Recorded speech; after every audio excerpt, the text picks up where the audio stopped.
What's up, everybody? We're back. UFC 308 post-show is here. I'm your boy, Kyle, and this is my beautiful, sexy partner right here. Robert Dylan Vasquez. What's up, guys?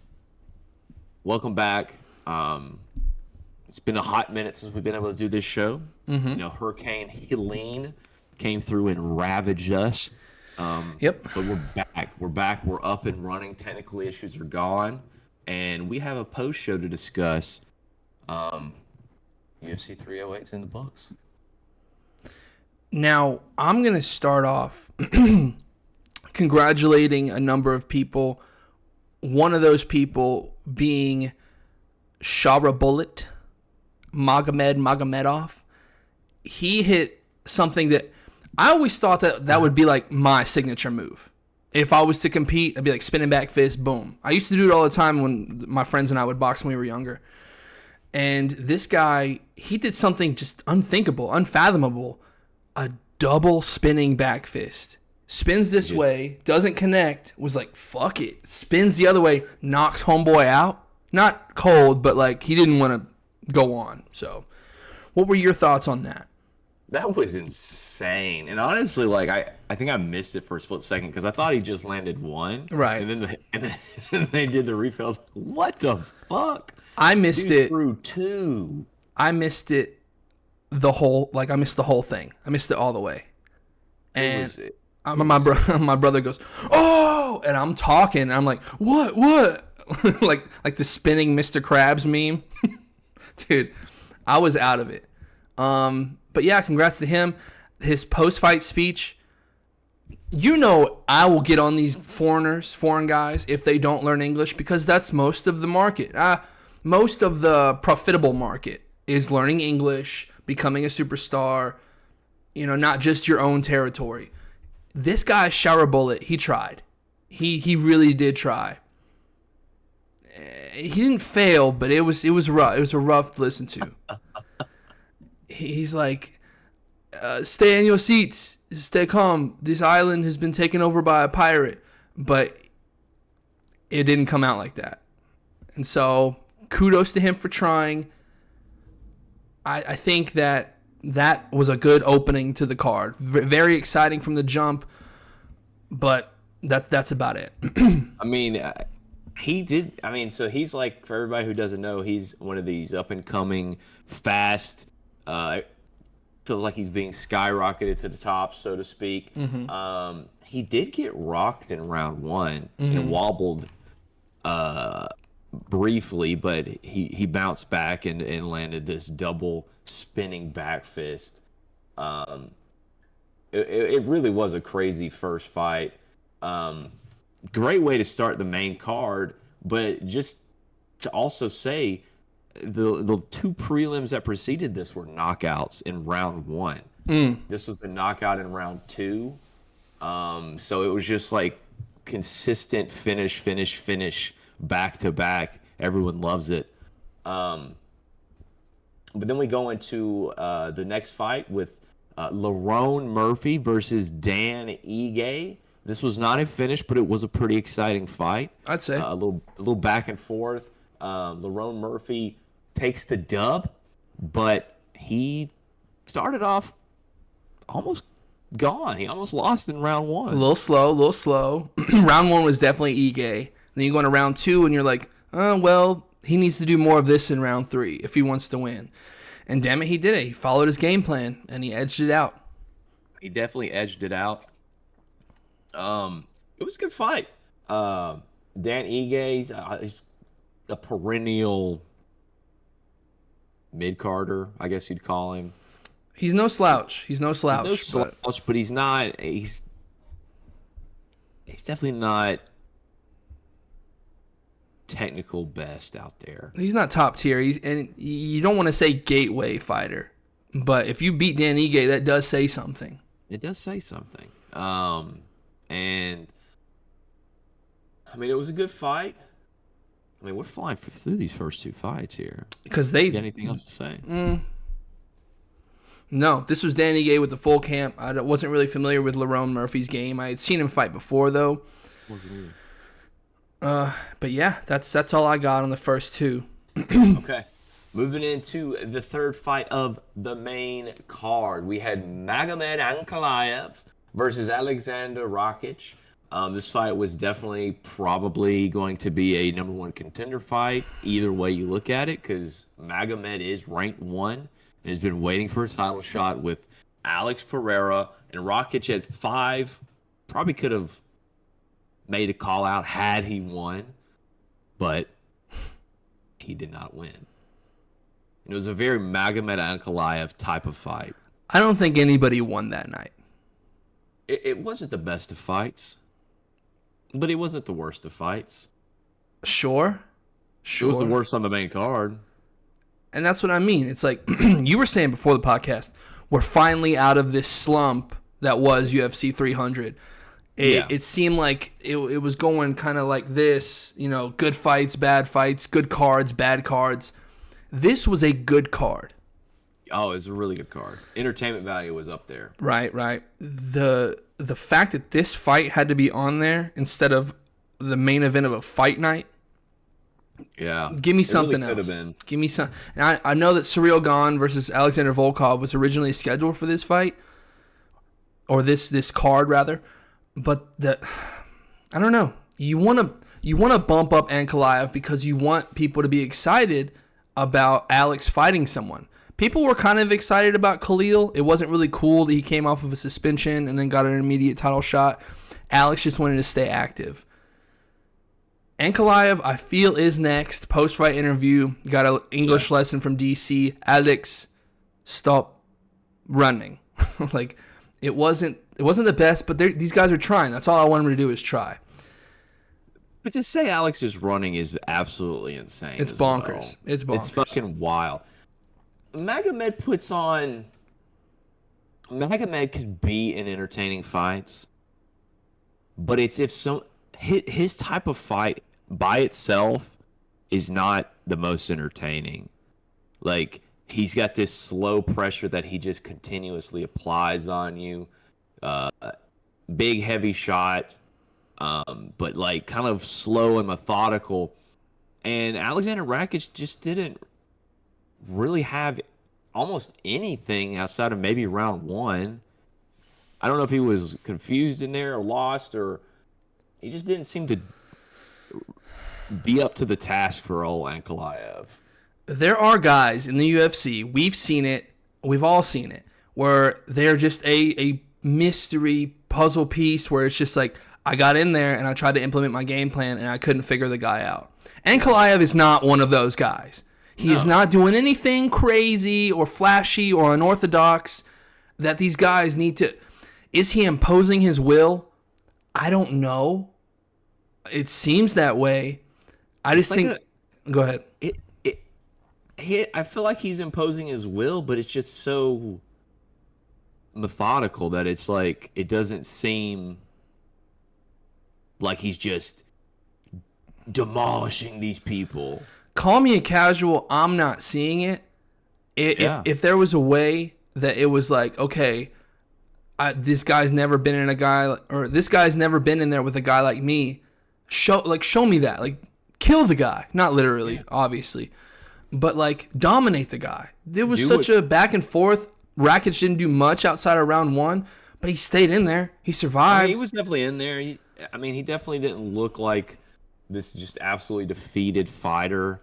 Light heavyweight, man, it's getting a lot better, but like after the wake of John Jones moving up, they're just light heavyweight felt so weak for so long, minus a couple of fighters. So much so that 85ers were coming up to 205 to try to get any kind of success. There's a chance to take. If Ankalaev's next, I don't see Alex having much issue in this fight, unless Ankalaev uses more wrestling than the others. But I don't think he will. I think he wants to stand with Alex. That's what DC said during the fight. Like, this is his fight. Yes, he can wrestle, but he's not a 5 takedowns a fight type of fighter. No, I see that fight in my head, and there's a lot of cage clinching. There's a lot of knees to the thigh. There's a lot of, hopefully not. Alex can get away. Alex's takedown defense is only getting better. Yeah. I think this fight should have happened for the best, or for the better of Ankalaev, Abe Lincoln. I think it should have happened a while ago, like a couple fights ago. That's probably fair. The fact that it hasn't happened and Alex has just been piecing these guys up, I don't think Ankalaev is a real test for Alex. Ankalaev, after his draw with Jan, where he thought he was robbed, and like, I genuinely feel like that fight, I remember watching, the draw felt very accurate. Like, I'd say there was something about that fight that, yes, Ankalaev, like, I could see if I was Ankalaev, I feel like I would have thought I'd won. But like, just something about the fight. Like, I remember Jan, just the leg damage was so massive. He's only had 2 fights, and that was at the end of 2022. So he's only had 2 fights since then. He fought Johnny Walker. Well, okay, I'm sorry. He had 3. I thought this was a canceled fight. He fought Johnny Walker in October of 23, but it looks like it just says could not continue. I don't fully remember that fight, what happened, but there's no winner or loser. Then he fights Johnny Walker again in January of this year. He wins, and then he has the fight with Rakic. So like, that's all he's done since Jan Blachowicz. I think it was the one where the doctor was like, yeah, Johnny can't continue or something, and then Johnny tried to keep fighting afterwards.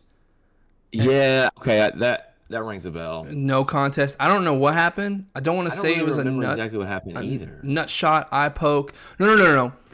The doctor asked Johnny where he was. That's right. And Johnny goes, we're in the desert. And he's like, oh, fuck, call it off. And it's like, well, my English isn't that good. We're in Abu Dhabi. We're in the fucking desert. We're in the desert. Yeah, I remember that now. What led to him even asking that?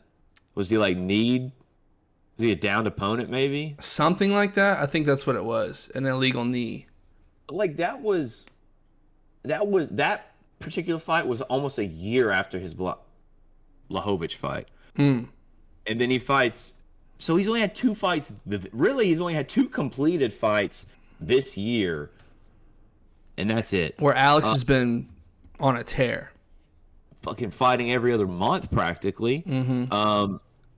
If they decided to say, like, Alex is fighting again in a month, I wouldn't even be surprised. Even though he took more damage against Khalil than probably any fight he's ever had. Sure, but shout out to Khalil Roundtree for not shooting takedowns and dude, he did his thing. I'm a big Khalil Roundtree fan after that fight. But we didn't get to talk about that one. That one was that was the one where we were out of power, internet and stuff, and yeah, Khalil Roundtree put on a fucking amazing show. He did get knocked out, but that man's got a fucking granite head. His face was fucked up. Alex was landing punches that would have knocked out anyone else. It was bad. He landed multiples. It was a nasty fight. Good Lord. But back to this somewhat dull affair. Ankalaev wins. Will be the number 1 contender, I'm sure. January, maybe February. But we'll see. Anything else to say about Ankalaev and Rakic? Boo. Go ahead. Fair enough. Let's move on to the co-main event, and this is where things start getting really spicy, violent. So let's say this wasn't the first time these 2 were scheduled. No. This was Jawbert Whittaker versus Khamzat Chimaev. Khamzat had to pull out of their original bout due to an illness. Apparently they were saying he was in the hospital, was violently ill. I don't know the full details. But we get this fight, and if I'm not mistaken, there was some weigh-in controversy as well, or something or other, but I don't. For those of you who don't know, the full details. They don't use like a digital scale. They use the classic like gym scale where they have to knock it over. The guy who's doing it, the athletic commission participant who's doing it, he knocks it over, tink, tink, tink, tink, tink, and you have to do it until the thing settles. That way they know it's the actual weight. He goes, tink, tink, tink, tink. Okay, you're good. And didn't even like let it sit there like a second. Okay. That's what it was. It's like, okay, you made weight. And it's like, did he though? Did you knock it over to 85 and then did you wait and let it settle out? He didn't do that. He knocked it over to 85 and goes, you're good. And Chimaev has had multiple weight cut issues. I mean, this is a big fucking guy, and he used to cut down to welterweight. This now was he's at middleweight. Yeah, this was a middleweight fight, and so it's like, bro, you didn't make weight for this, which he did, but controversy at 85. How big is this dude? This was a big dude. But I mean, this is Robert Whittaker, right? This is one of the greatest middleweights of all time. Constant, perennial top dog. Making his way, hopefully, back to the title. Let's just say, not anytime soon. Nope. No. This fight was. This was Hamzat classic. This is classic Hamzat. Dude, fucking berserk runs right at Robert Whittaker within seconds of the fight. Takes him down, and at 3:34 in the first round, has Robert Whittaker desperately tapping within milliseconds of being put into a face crank. I got it up right now. For those who don't know, face cranks fucking hurt. You don't see people tap to them a lot of the time, because I don't think a lot of people apply enough pressure where people are like, I need to tap. I need to get out of this situation. Famously, Conor McGregor taps to Khabib to a face crank, but it's not immediate. There's like a few seconds where you can see Conor's face. He's wincing. Starting to turn, and it's the second Hamzat has the face crank on Robert, he is tapping in pain. Hamzat broke this man's chin and jaw immediately. The bottom, you showed the picture. I don't have it, but you showed the picture to us. The bottom We're teeth. not showing that one. No, look it up. No, yeah. If you haven't seen it already, that's a gnarly, because his teeth are going down, and then the rest of his front and bottom are just where his tongue would be, bro. It looks awful, and then even like in the cage, you could just kind of the way his jaw looked, you could tell something didn't look right, and I've never seen something like that before. It's insane. This guy must be insanely strong. God. I don't see anyone else. I know Sean Strickland. They say he's fighting DDP next. That's what's been said. That's what's been written. I got next. You go back to Chechnya. Actually, you can't even go to Chechnya, so go to UAE. It's like, hey man, better quit playing with him, dude. Yeah, Hamzat's crazy enough, dude. You watch his entrance, right? Yeah. Allah Akbar. Allah Akbar. Yeah, this dude's insane, and he's had a couple fights where like he didn't seem like himself. But if this is the Chimaev we've got back, this is the Chimaev that went on a tear a few years ago. That's Robert Whittaker. Olympic wrestler Robert Whittaker. Olympic wrestler Robert Whittaker dominated in fast fashion. Which there was a video. There was a video of Robert Whittaker. He's shooting a double on DDP, gets it effortlessly. So not trying to MMA wrestle, not trying to MMA math. Yeah. Hamzat's probably future champion. There's a good chance. With health conditions aside, future champ. He's a monster. He's been a monster his whole career. He's undefeated for a reason, and he's not just fought cans all the way up. I mean, he's got wins against Robert Whittaker. He's got wins against Gilbert Burns. That was one of the best fights of that year. Kevin Holland. Kevin Holland, dominates Kevin Holland. Which, saying that now, looking back at all this and his resume and fighting Gerald Meerschaert, and then fighting, like, I think it was 2 weekends in a row, something like that, 13 days in a row. Yeah. Giving him Nathan Diaz was a lamb to slaughter. I love really Nathan was. Diaz. Dude, I love Nathan Diaz. I really do. There are weight classes for a reason. I'm so glad that they switched that fight and Nate went out on a win. Sucks he lost to Jake Paul. Have you seen his new beef with Brendan Schaub? I haven't. He's got beef with Brendan Schaub. Brendan Schaub would probably kill him because it's not. There are weight classes, bro. You are not. Weight classes for a reason. You're not bigger and badder than everybody. For 155, 170, okay, cool. You can hang with the best of them. You give Nate Yoel Romero. You give Nate Anthony Smith. I mean, come on, like, and we don't even really ride for Anthony Smith that hard on this show. I don't. I like to because I like the guy, but he's not a world beater at 205. But there are weight classes for a reason. I'll leave it at that. Giving him Nate Diaz, and then That would have been awful. What would that have even looked like? I don't even Probably the same as it did with Kevin Holland. It might have just been the same exact fight. Maybe. I mean, Nate's obviously got really good jiu-jitsu, but like the speed and the strength and the way he just powers into back position half the time. I don't know if you have time to play good jiu-jitsu against Khamzat Chimaev. I don't know. And then what is that going to do? What is that going to do? What at best, what is your defensive jiu-jitsu going to do against Khamzat? You're only going to fight him off for so long. Yeah. You need to have offensive jiu-jitsu. You need to have offensive wrestling. You can't just you got to throw some stuff up. Right. Or you have to wait him out. I think his biggest weakness is going to be how much he puts on in the first round. Usman, when he fought Usman.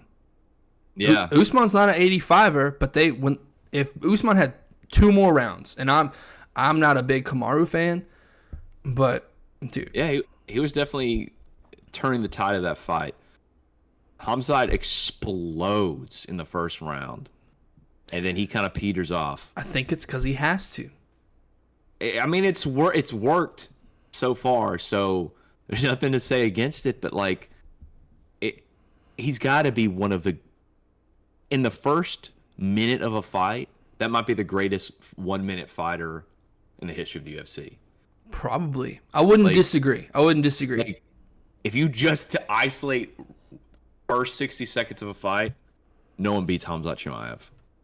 I don't think so. It's insane. Maybe a heavier weight guy. Maybe some John Jones. For sure. But even John starts out slow. A lot of guys start out slow. It's called downloading. It's a download process where they're like, okay, he's favoring this side. Stuff that you don't really get to see in camp, and you only get to see like in front of them. I think that Khamzat, I agree. Unless you have just a mega processor of a brain, you have no idea what that guy's going to do. He's going to shoot. When's he going to shoot? How's he going to shoot? You know it's going to be a shoot. But I don't think it matters. Is he gonna fake? Is he gonna fake the high touch? He's like, hey, we're gonna come out and touch. Oh, see, that was dirty. I didn't like that. Did he do that? When did he do that? To Kevin Holland. I do. Okay. Yeah. But they had some beef, didn't they? Sure. I mean, who does he not have beef with? You can't this go is around. true. You can't go around. I kill you, brother. I kill you, brother. He's got to be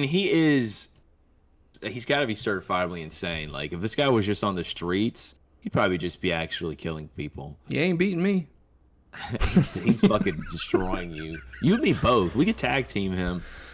Yeah. We got 2-on-1. Hell, we'll grab Ryan. Yeah. Shout out to our friend Ryan. He doesn't. I don't think he watches this. He's not going to hear this joke. Fuck Ryan.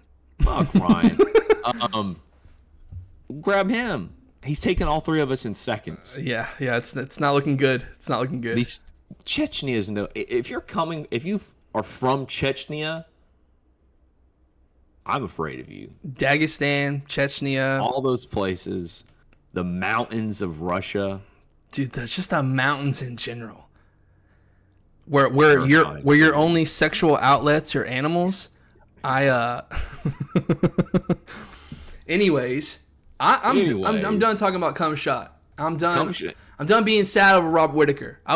That threw me into a very not depressive state, but I was like, oh great. Now what if the worst happens? And I spoke it into it. I want to apologize to all the hardcore or casual MMA fans. I spoke this into existence. I texted Kyle before the fight. I said I got Elia by knock. I don't know if I said by knockout. I don't remember. I know you said I've got Elia, and I said fuck you. I spoke it into existence, and I want to apologize. Did I get bragging rights? No, I don't think anybody got bragging rights. I don't think so. But I mean that leads into the main event: Ilia Topuria versus Max Blessed Holloway. The Matador versus the Blessed one. The current 145-pound champ versus the BMF champ. The BMF belt wasn't on the line, but an interesting statistic. Each BMF winner, every single one, has lost their next fight by knockout. That's crazy. Because you have Masvidal, and he beat Nate for the BMF. Yeah, I fucking slept. It gets slept by Usman. Justin Gaethje versus Dustin Poirier. Justin hits him with the head kick, then gets slept by Max the very next fight. And then you have Max going on and sleeping Justin. He didn't get slept. He got knocked out. Beautiful left hook by Elia. Beautiful. I'm not taking anything away from him. Is he a Conor McGregor cosplay? Yes, he is. Is he shitty on the mic?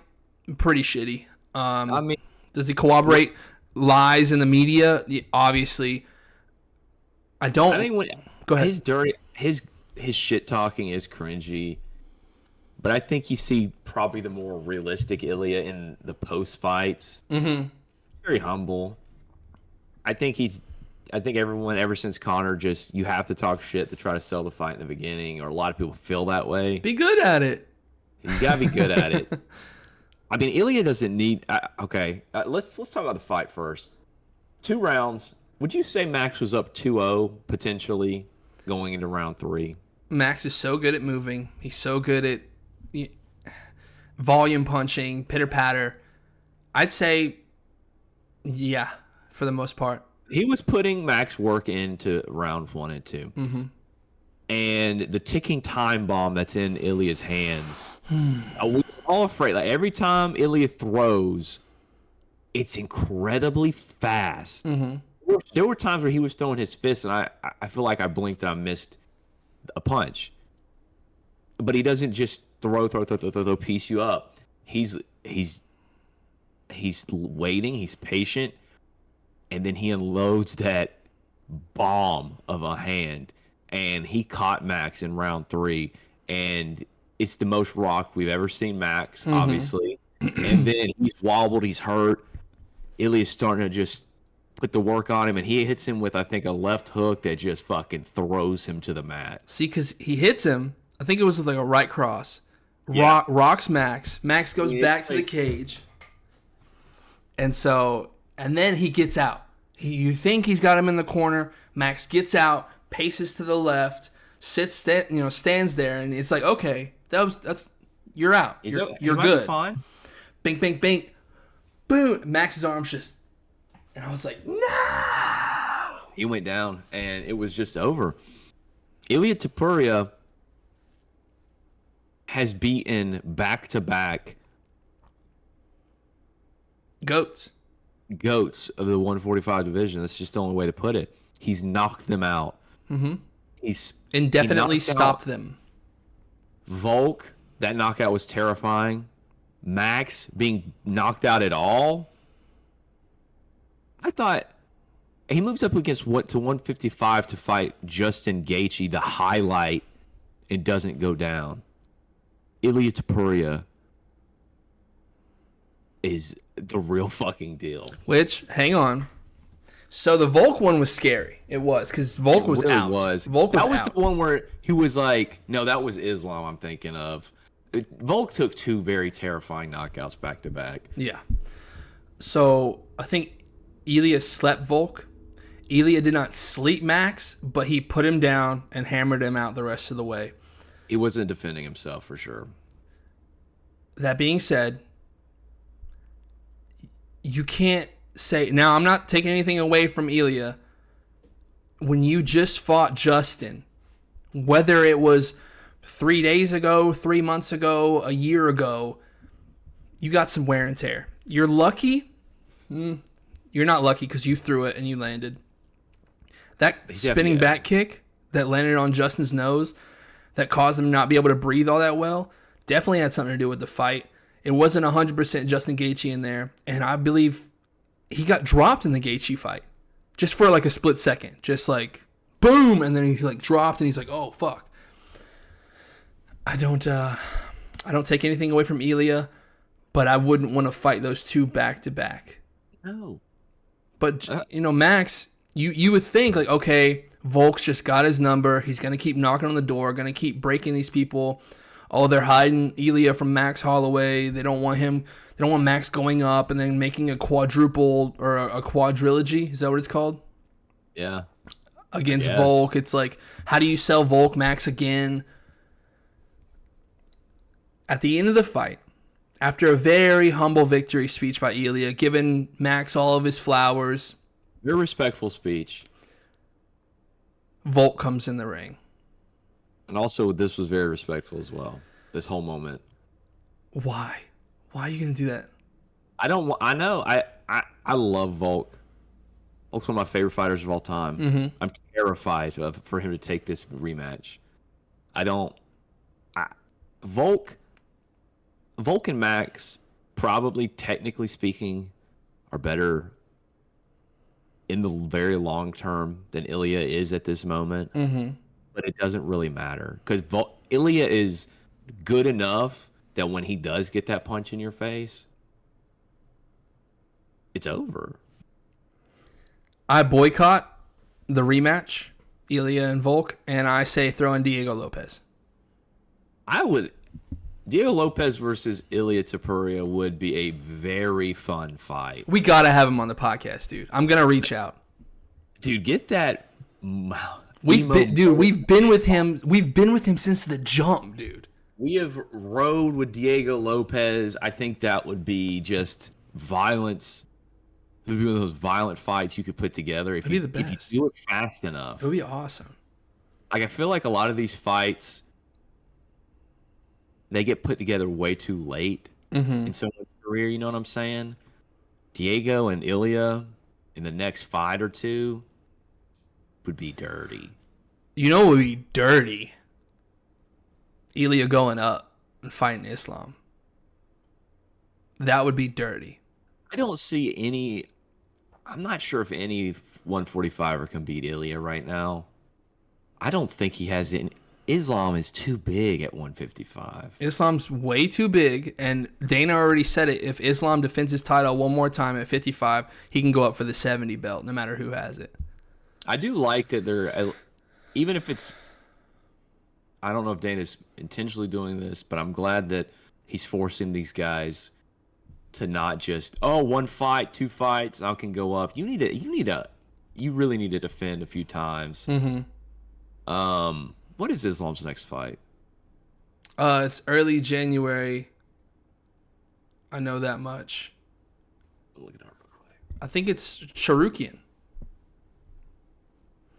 Arman Charukian. Oh. Well then, not a fan of Arman. I mean, I know he's really talented. I'm not. He's a bitch. Fuck him. He tried to jump Bobby Green. Fuck him. That was lame. Super fucking lame. Open my DM, bitch. Anyways. I'm trying to find is that even confirmed? It's not yet. It's not written in stone because I think Islam's coming off of hand surgery. Yeah. So they're targeting January, February. But they got to do it before Ramadan. Yeah. because then he's just going to be out till next summer. But yeah, dude, 308 in a nutshell. Very entertaining. Very good card. Finish. A lot of crazy finishes. Good decision. Borefest. Finish. It's worth watching. Go and check it out if you can. I don't know if you can rerun it, but at least check out the highlights. Go buy it. Speaking of that, the PFL. They put on a masterful performance of a card. And by that, I just mean the main event. Nobody else watched anything but. Yeah, let's be honest. Chris Cyborg won. Okay. She's got 2 more fights in her. And she wants them to be good fights. Okay, cool. On to the main event. It's Fajeda, something like that. It's a big dude. Huge dude. I sent you the size difference of those guys. He is humongous. Bigger than Francis Ngannou, and that's who he fought, is Francis Ngannou. Francis got a $2 million sign-on bonus for even just signing with the PFL, right? Got a guaranteed $8 million just for signing the fight, and then I think he ended up with $12 million total. Fajeda, I think his purse was $2 million. Something like that, because it's like, you're going to give me $2 million if I'm going to fight Francis. Yeah. Gets knocked out, gets stopped in the first round. Nice takedown, shoots, gets his back, and just boom, boom, boom. You're not surviving that against Francis. Do you know how many pay-per-views they sold? Not a clue. So, for starters, just throwing that out there, Stipe Miocic, the greatest heavyweight of all time, versus Francis, the first one where Francis got his ass beat like he was a little kid. They did 350,000 buys. Okay. You multiply that by $80, $70, $80, 70, 80. I think it was 70 at the time. Now I think it's $79.99, something like that, right?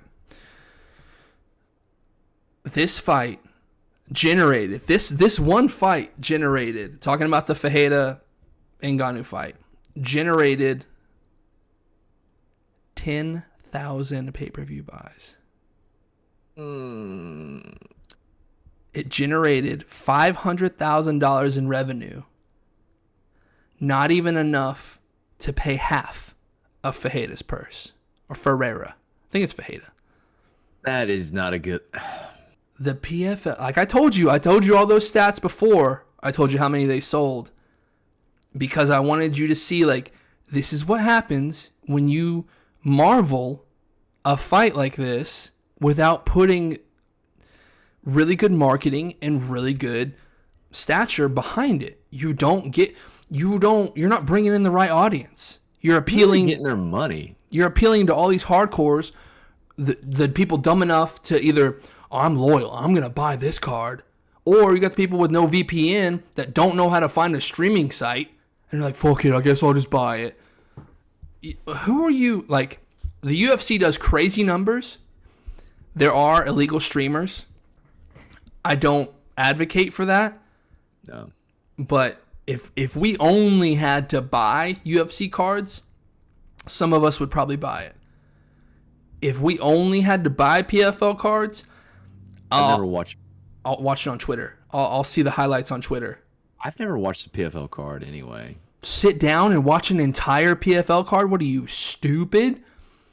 So that being said, I just want everybody to know, hardcore or casual, the UFC is where it's at. This whole DAZN boxing or Jake Paul was there, like, separating the fighters, kind of like Dana does. Like, whoa. First of all, what the fuck is Jake Paul going to do if these guys want to get a hand on each other? Nada. I digress. I'm just saying.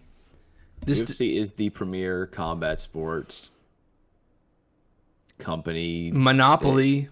It's the one. You want to watch good shit? You watch the UFC.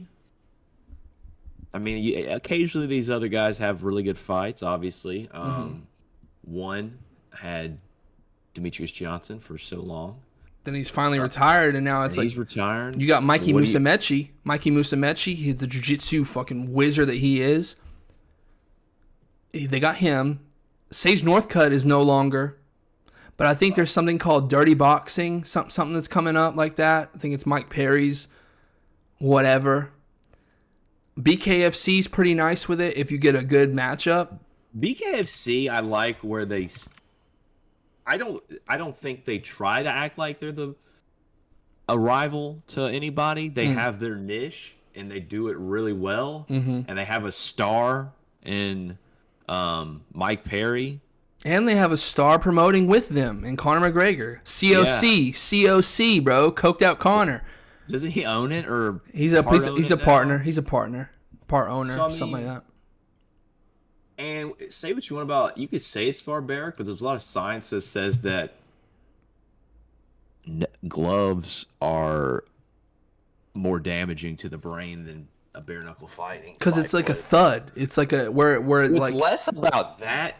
I think it's more to do with the fact that gloves are not there to protect your head. They're there to protect your hands so that you can punch more. Whereas you're taking the same amount of blunt force trauma with a bare fist, you're going to have a lot more probably mangled flesh. Cuts and stuff. But those hands don't last as long. They're not wrapped up. They don't have 4 ounces on the end of them. It's not like swinging a hammer. And the guys, if you throw with all your might, you're going to break your knuckles, and then you're not going to be able to throw anymore. So exactly, I think that's how it should be. You just wrap the wrists and stuff like that. But who's to say? I think Jorge Masvidal has a bare knuckle MMA promotion. I haven't seen any of that yet.